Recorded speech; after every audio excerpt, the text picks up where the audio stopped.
The Gospel according to Saint Matthew, chapter 9. And he entered into a ship, and passed over, and came into his own city. And behold, they brought to him a man sick of the palsy, lying on a bed. And Jesus, seeing their faith, said unto the sick of the palsy, Son, be of good cheer, thy sins be forgiven thee. And behold, certain of the scribes said within themselves, This man blasphemeth. And Jesus, knowing their thoughts, said, Wherefore think ye evil in your hearts? For whether is easier to say, Thy sins be forgiven thee, or to say, Arise and walk? But that ye may know that the Son of Man hath power on earth to forgive sins. Then saith he to the sick of the palsy, Arise, take up thy bed, and go unto thine house.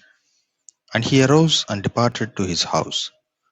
But when the multitude saw it, they marveled and glorified God, which had given such power unto men.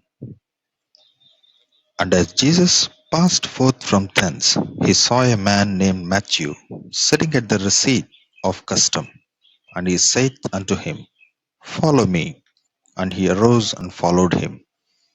And it came to pass, as Jesus sat at meat in the house, behold, many publicans and sinners came and sat down with him and his disciples. And when the Pharisees saw it, they said unto his disciples, Why eateth your master with publicans and sinners? But when Jesus heard that, he said unto them, They that be whole need not a physician, but they that are sick.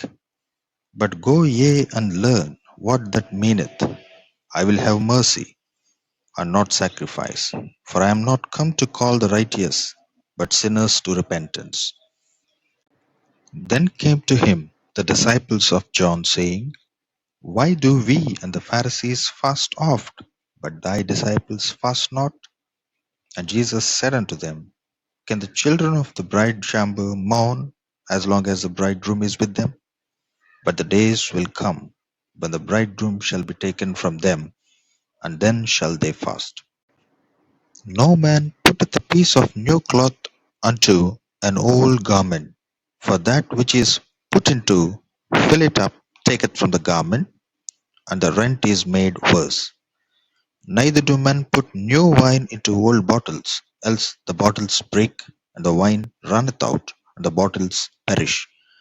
But they put new wine into new bottles, and both are preserved. While he spake these things unto them, behold, there came a certain ruler, and worshipped him, saying, My daughter is even now dead, but come and lay thy hand upon her, and she shall live. And Jesus arose and followed him, and so did his disciples.